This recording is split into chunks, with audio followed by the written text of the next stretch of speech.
Here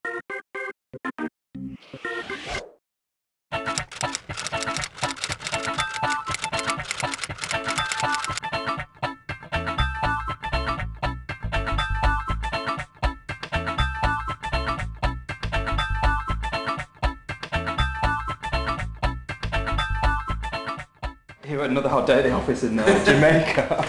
It's tough, right? It is. Sitting on the shore of Jamaica. I'm famously the home of Ian Fleming. This is where all the Ian Fleming books were written. This is Ian Fleming's bedroom. This is the desk he sat at. And interestingly, I think there were 13 books he wrote. Okay.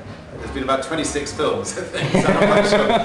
And you had a bit of a James Bond moment in Vegas last week. I had a bit of a James Bond. Are you fully recovered from that? I didn't look like James Bond should have looked after the event, but basically I was jumping off the side of a building at 120 miles an hour, and the wind hit me into the side of the building, so I certainly flew by the seat of my pants. Okay, well, as long as there's no lasting damage, then that's good. So, but we're here to talk about the new Virgin Atlantic route to Kingston. For someone who's never been to Jamaica, how would you recommend it to them? Well, I first came to Jamaica when I was a teenager, and absolutely loved it. I mean, it's got beaches, it's got beautiful countryside inside. It's got the spectacular waterfalls. It's got great music. Obviously, the home of Bob Marley. Yeah. Is there anything about Kingston in particular that you love as a city?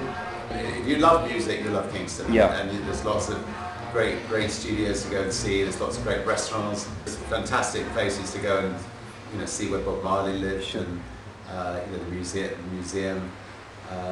You can actually go and see, go to a studio, see the records being pressed. The old vinyl records that no longer really exist in the UK. You're very much a champion of ecotourism, and one of your next projects is Mosquito Island, I believe, which is going to be a self-sustaining project. Can you tell us a tiny bit about that? Yeah, I mean, we've got two islands. We're very lucky to have two islands. one called Lecker Island and one, less fortunately, called Mosquito Island. And we're turning them both into 100% carbon neutral islands. And what I'm actually trying now to do is, I saw the Prime Minister of Jamaica today to say, why can't you turn Jamaica into the first carbon neutral country? Right. We've got plenty of wind, yeah. They've got plenty of waves, they've got plenty of sun, they've got lots of sugar plantations. It could be done.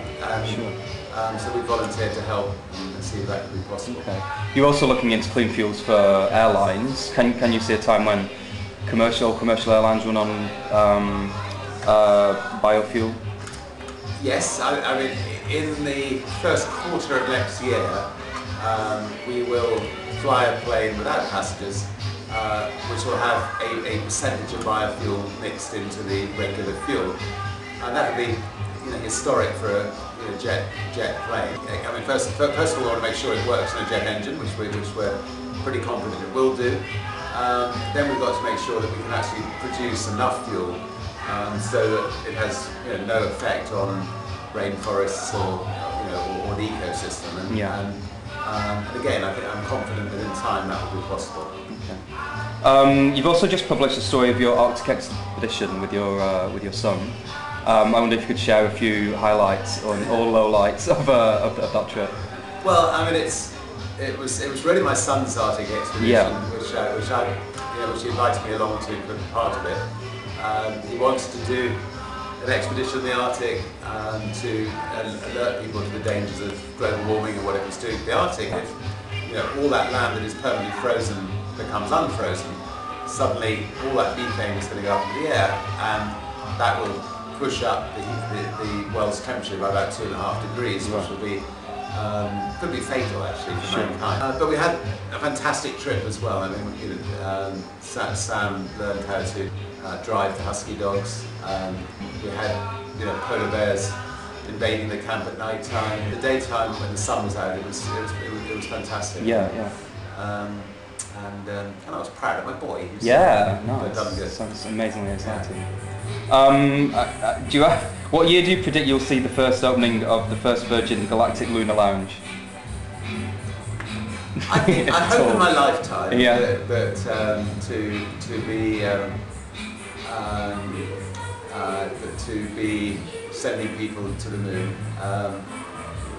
Within 2 years, we'll be sending people into space, and from there, I suspect we'll move onwards. And one day, I hope we'll have a hotel that'll be floating around the moon, and people will be able to go off on two little two-man spaceships, programmed to go around the moon.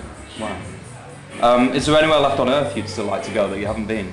Yeah, bizarrely, the one place in the world I haven't been is South America, and it has.